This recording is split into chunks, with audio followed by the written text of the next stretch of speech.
Welcome to study well with me. ഇന്നത്തെ വീഡിയോയിലൂടെ നമ്മൾ ഇന്ന് പഠിക്കാൻ വേണ്ടി പോകുന്നത് the wild swans at Coole എന്ന പോയത്തിൻ്റെ ക്വസ്റ്റ്യൻ ആൻസർ ഡിസ്കഷനാണ്. ഓൾറെഡി ഈ പോയത്തിൻ്റെ സമ്മറി നമ്മുടെ ചാനലിൽ അപ്ലോഡ് ചെയ്തിട്ടുണ്ട്. കണ്ടിട്ടില്ലാത്തവരൊന്ന് പോയി കണ്ടു നോക്കുക. അപ്പം നമുക്ക് ഒട്ടും ലേറ്റ് ആക്കാതെ തന്നെ നമ്മുടെ വീഡിയോയിലേക്ക് കിടക്കാം. ആദ്യത്തെ ക്വസ്റ്റ്യൻ വരുന്നത് what is the season pictured in the poem? കവിതയിൽ ചിത്രീകരിച്ചിരിക്കുന്ന സീസൺ ഋതു ഏതാണ്? Does it have any significance? അതിനെന്തെങ്കിലും പ്രാധാന്യമുണ്ടോ? ആൻസർ നോക്കാം. The season pictured in the poem is ഓട്ടം. കവിതയിൽ ചിത്രീകരിച്ചിരിക്കുന്ന ഋതു ശരത്കാലമാണല്ലേ. സീസൺ ഓട്ടം സീസൺ ആണ്. It has great significance. അതിന് വലിയ പ്രാധാന്യമുണ്ട്. ഓട്ടം സിഗ്നിഫൈസ് ദ ഹാർവെസ്റ്റ്. അത് സൂചിപ്പിക്കുന്നത് എന്താണ്? ശരത്കാലം സൂചിപ്പിക്കുന്നത് വിളവെടുപ്പിനെയാണല്ലേ. A time of abundance and celebration. സമൃദ്ധിയുടെയും ആഘോഷത്തിൻ്റെയും ഒരു സമയം. As well as a profound period of transition from the warmth of summer to the cold of winter. അതുപോലെ വേനൽക്കാലത്തിൻ്റെ ചൂടിൽ നിന്ന് ശൈത്യകാലത്തിൻ്റെ തണുപ്പിലേക്കുള്ള ഒരു ട്രാൻസിഷൻ്റെ കാലഘട്ടം കൂടിയാണ് autumn. Marked by falling leaves and shorter days. ഇലകൾ കൊഴിഞ്ഞു വീഴുന്നതും ദൈർഘ്യം കുറഞ്ഞ ദിവസങ്ങളും ആ സീസൺ അടയാളപ്പെടുത്തുന്നു. Second question. The 19th autumn has come upon me says the poet. 19ാം ശരത്കാലം എൻ്റെ മേൽ വന്നിരിക്കുന്നു എന്ന് കവി പറയുന്നു. What does he mean by this? ഇതുകൊണ്ട് എന്താണ് അദ്ദേഹം ഉദ്ദേശിക്കുന്നത്? Answer. He means that he saw the sight of the swans at Coole Park 19 years ago. 19 വർഷം മുൻപ് കൂൾ പാർക്കിൽ ഹംസങ്ങളെ കണ്ടുവെന്നാണ് അദ്ദേഹം അർത്ഥമാക്കുന്നത്. ഇൻ അതർ വേർഡ്സ്, മറ്റൊരു തരത്തിൽ പറഞ്ഞാൽ, he has grown older by 19 years since he came there first. അദ്ദേഹം ആദ്യം അവിടെ വന്നതിന് ശേഷം അദ്ദേഹത്തിന് 19 വയസ്സ് കൂടിയിരിക്കുന്നു. Third question. Why is the poet's heart sore? Sore എന്നാൽ വേദനിക്കുക. കവിയുടെ ഹൃദയം വേദനിക്കുന്നത് എന്തുകൊണ്ടാണ്? ആൻസർ നോക്കാം. The poet's heart is sore because the swans which were so beautiful and elegant to look at have flown away and he misses the beautiful sight they presented. കാണാൻ വളരെ മനോഹരവും ഹൃദ്യവുമായിരുന്ന ഹംസങ്ങൾ പറന്നു പോയതിനാലും അവ അവതരിപ്പിച്ച മനോഹരമായ കാഴ്ച അദ്ദേഹത്തിന് നഷ്ടമായതിനാലും കവിയുടെ ഹൃദയം എന്തു ചെയ്യാണ്? വേദനിക്കുകയാണെന്നാണ് പറയുന്നത്. തനിക്ക് പ്രായം കൂടുന്നു എന്നതും അദ്ദേഹത്തെ വല്ലാതെ അലോസരപ്പെടുത്തുന്നു. Fourth question. Does the phrase at twilight have any significance? സന്ധ്യയിൽ എന്ന പ്രയോഗത്തിന് എന്തെങ്കിലും പ്രാധാന്യമുണ്ടോ?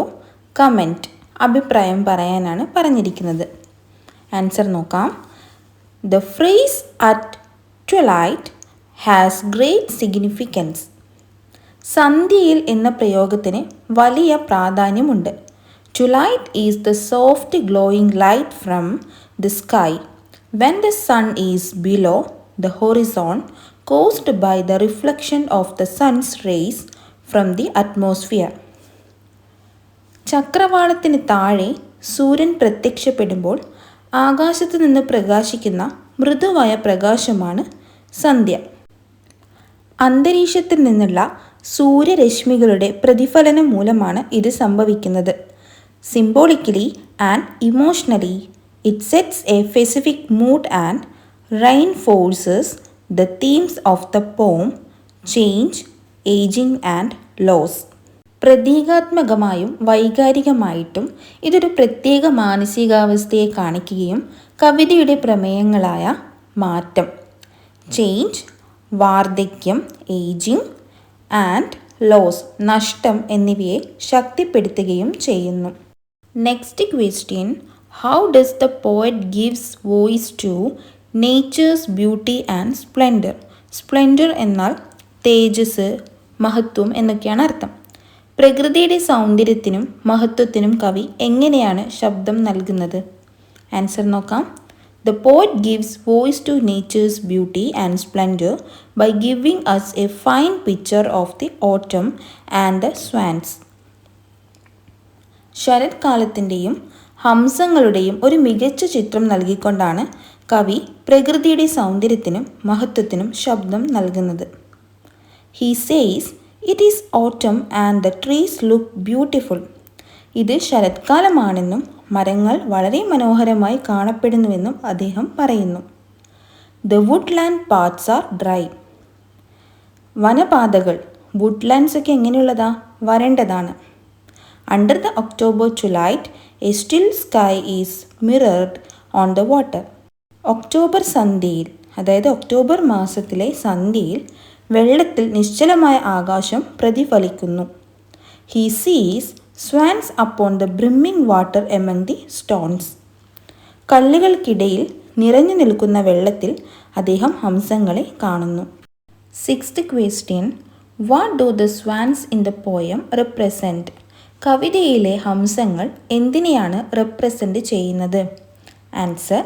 The swans in the poem represent youthfulness, love, passion, vigor and a desire for conquest. കവിതയിലെ ഹംസങ്ങൾ യുവത്വം, സ്നേഹം, അഭിനിവേശം, വീര്യം, കീഴടക്കാനുള്ള ആഗ്രഹം എന്നിവയാണ് റെപ്രസെൻ്റ് ചെയ്യുന്നത്. Seventh question. Comment on the contrast between youth and old age as portrayed by the poet. കവി ചിത്രീകരിച്ചിരിക്കുന്നത് പോലെ യുവത്വത്തിനും വാർദ്ധക്യത്തിനും തമ്മിലുള്ള വ്യത്യാസത്തെക്കുറിച്ച് അഭിപ്രായം പറയാനാണ് 7th question. ആൻസർ നോക്കാം. The primary contrast between youth and old age is highlighted through the juxtaposition of the speaker's aging and tired condition and the swan's seemingly eternal, unchanging vitality. യുവത്വത്തിനും വാർദ്ധക്യത്തിനും ഇടയിലുള്ള വ്യത്യാസം കവി കാണിക്കുന്നത് കവിയുടെ വാർദ്ധക്യത്തിൻ്റെയും ക്ഷീണത്തിൻ്റെയും അവസ്ഥ ഹംസങ്ങളുടെ ശാശ്വതവും മാറ്റവുമില്ലാത്തതുമായ ചൈതന്യത്തിൻ്റെ അവസ്ഥയുമായി കമ്പയർ ചെയ്തുകൊണ്ടാണ്. This contrast forms the central theme of the poem. ഈ വൈരുദ്ധ്യം കവിതയുടെ കേന്ദ്ര പ്രമേയമായി മാറുന്നു, അതായത് തീമാണ്. The painful recognition of human morality and transience when set against the enduring, passionate and vigorous life of nature represented by the swans. ഹംസങ്ങൾ represent ചെയ്യുന്ന പ്രകൃതിയുടെ ശ്വാശ്വതവും വികാരഭരിതവും ഊർജ്ജസ്വലവുമായ ജീവിതത്തിനെതിരെ നോക്കുമ്പോൾ മനുഷ്യൻ മരണത്തിൻ്റെയും ക്ഷണികതയുടെയും ഇരകളാണെന്നുള്ള വേദനയോടു കൂടിയ തിരിച്ചറിവ് ഉണ്ടാകുന്നു.